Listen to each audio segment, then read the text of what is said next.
June ମାସ ଆସି ସାରିଛି ତ ମେଷ ରାଶିମାନଙ୍କ ପାଇଁ କିପରି ରହିବ 2026 ତ ଚାଲନ୍ତୁ ଡିଟେଲ୍ସରେ ଜାଣିବା। ତ ଏହି ମାସରେ ମହତ୍ତ୍ୱପୂର୍ଣ୍ଣ ରାଜଯୋଗ ଯେମିତିକି ଭଦ୍ରା ରାଜଯୋଗ, ଲକ୍ଷ୍ମୀନାରାୟଣ ଯୋଗ ଓ ହଂସ ମହାପୁରୁଷ ରାଜଯୋଗ ଓ ଗଜଲକ୍ଷ୍ମୀ ରାଜଯୋଗ ବନୁଛି। ଏହି ମାସରେ ଚାରିଟା ରାଜଯୋଗ ବନୁଛି।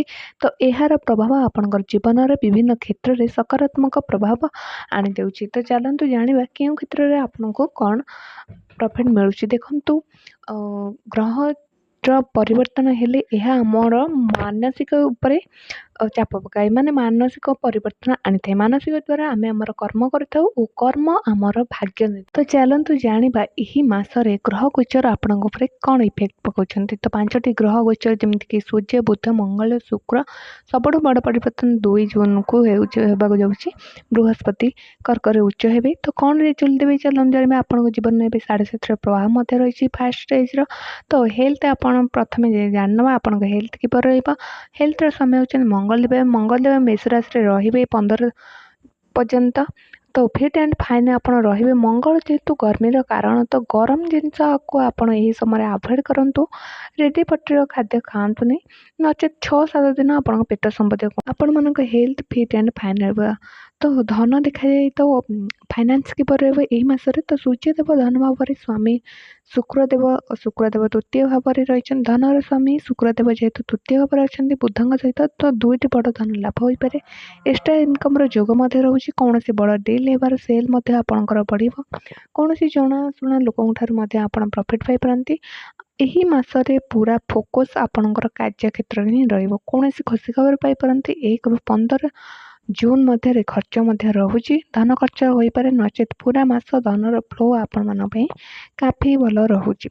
ତ ଏବେ ଜାଣିବା ପରିବାର ଭାବ କିପରି ରହିବେ। ଗୁରୁ ଜୁନ୍ 2 ତାରିଖ ଠାରୁ 12 ବର୍ଷ ପରେ ଆସିଛନ୍ତି। ତ କର୍କ ରାଶିରେ ଉଚ୍ଚ ହେଉଛନ୍ତି। ଆପଣଙ୍କର ପ୍ରପର୍ଟି ଯୋଗ ଅଛି। ପ୍ରପର୍ଟି କିଣିଥିଲେ ରେଜିଷ୍ଟ୍ରେସନ୍ କରିପାରିନଥିଲେ, ତାହା ବାଦରେ ଫସିଥିଲା। ଏବେ ସମୟ ଆସିଯାଇଛି। 2 ଜୁନ୍ ପରେ ଆପଣଙ୍କର ପ୍ରପର୍ଟି କିଣା ବିକା ଆପଣଙ୍କର ନାଁରେ ରେଜିଷ୍ଟର କରିବା ପାଇଁ ଆପଣଙ୍କୁ ପୁରା ଭାଗ୍ୟ ସପୋର୍ଟ କରିବ। ଘର ପରିବାରରେ ବିବାହ ସେଥିରେ ମଧ୍ୟ କାର୍ଯ୍ୟ ହୋଇପାରେ। ମାଙ୍ଗଳିକ କାର୍ଯ୍ୟ ଯେଉଁ ବନ୍ଦ ଥିଲା ତାହା ମଧ୍ୟ ହୋଇପାରେ। ତ ଏହି ସମୟରେ ଆପଣ ଛୋଟ ମୋଟ ଯାତ୍ରା ମଧ୍ୟ କରିପାରନ୍ତି। ବୃହସ୍ପତିଙ୍କର 3ଟି ଦୃଷ୍ଟି ଅଛି। ତ ପଞ୍ଚମ ଦୃଷ୍ଟିର ଅଷ୍ଟମ ଭାଗକୁ ଦେଖିବେ। ତ ଆପଣଙ୍କର ଯେଉଁ କରଜ ଥିଲା, ବନ୍ଦ ଫାଇଲ୍ ହୋଇ ପଡ଼ିଥିଲା, ଆପଣଙ୍କର ଫାଇଲ୍ ଓପନ୍ ହେବାକୁ ଯାଉଛି। ଯେଉଁ ଅଧୁରା କାର୍ଯ୍ୟ ବନ୍ଦ ହେଇ ପଡ଼ିଥିଲା, ତାକୁ ଭୁଲି ମଧ୍ୟ ଯାଇଥିଲେ, ତାହାକୁ ରିଓପନ୍ କରିବାକୁ ଯାଉଛନ୍ତି ଆପଣ। ତ ଗୁରୁଙ୍କ ଦୃଷ୍ଟି ଆପଣମାନଙ୍କୁ କୌଣସି ନିହାତି ବଡ଼ କାମ କରାଇବ। ତ ସପ୍ତମ ଦୃଷ୍ଟି 10th ହାଉସ୍ରେ ରହୁଛି। ତ କ୍ୟାରିୟରରେ ପଦ ପ୍ରମୋସନ୍ ନଜର ଆସିବ। ଗ୍ରୋଥ୍ ଆପଣଙ୍କ କ୍ୟାରିୟରରେ ଦେଖିବାକୁ ପାଇବେ। ଯେଉଁ ଖରାପ ଦିନ ଥିଲା ତାହା ମଧ୍ୟ ସରିବ। ଆପଣଙ୍କର ଭଲ ରେଜଲ୍ଟ ପାଇବେ। ବେପାର ଆପଣମାନଙ୍କ ପାଇଁ ଗ୍ରୋଥ୍ ହେବ। କ୍ୟାରିୟରରେ ପଦ ପ୍ରମୋସନ୍ ମଧ୍ୟ ବଢ଼ିବ। ତ ଏଇ ଆପଣଙ୍କର ଗୁରୁଙ୍କର 3rd ଦୃଷ୍ଟି ଯାହାକି ଆପଣଙ୍କ 12th ହାଉସ୍ରେ ରହୁଛି, ଏହା ପରିବର୍ତ୍ତନ ଆଣିଥାଏ। ସ୍ଥାନ ପରିବର୍ତ୍ତନ ହେଉ କିମ୍ବା ଆପଣଙ୍କର କୌଣସି ପରିବର୍ତ୍ତନ ହେଉ ଆପଣଙ୍କ ଜୀବନରେ ଲକ୍ଷ୍ୟ କରିବେ। ଏହା ମଧ୍ୟ ଖର୍ଚ୍ଚର ହୋଇଥାଏ। ତ ଜୁନ୍ରେ ବହୁତ ଭଲ ଗ୍ରୋଥ୍ ହୋଇପାରେ। ସନ୍ତାନ ଏହି ସମୟରେ ଆପଣଙ୍କ ଚିଡ଼ଚିଡ଼ି ରହିପାରନ୍ତି। ପେଟର ସମସ୍ୟା ମଧ୍ୟ ଦେଖାଯାଇପାରେ, ନଚେତ ଅନ୍ୟ କୌଣସି ଇସ୍ୟୁ ନାହିଁ। ତ ଦେଖାଯାଏ ତ କ୍ୟାରିୟର ଅଫିସ୍ କ୍ୟାରିୟରରେ ଯେଉଁ ମୌକାକୁ ଆପଣ ଅପେକ୍ଷା କରିଥିଲେ, ଜୁନ୍ 2 ତାରିଖରେ ପ୍ରଭାବ ଆସିବ। ସିନିୟରଙ୍କ ତାରିଫ ମିଳିବ।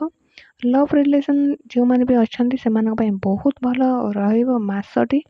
କୌଣସି ପ୍ରକାର ଇସ୍ୟୁ ନାହିଁ। ଗୁଡ୍ ଆଣ୍ଡ ହେଲ୍ଦି ରିଲେସନସିପ୍ ସମସ୍ତଙ୍କର ରହିବ। ବ୍ୟାପାରରେ ଲାଭ ଭାବରେ ଅଛି। ବୃହସ୍ପତିର ଦୃଷ୍ଟି କ୍ୟାରିୟର ଭାବରେ ଗ୍ରୋଥ୍ ଆପଣ କ୍ୟାରିୟର ଭାବରେ ପାଇବେ। ତ ଦେଖାଯାଏ ତ ମୁଁ ଟୋଟାଲି ଆପଣଙ୍କର ଜୁନ୍ ମାସ ଆପଣମାନଙ୍କ ପାଇଁ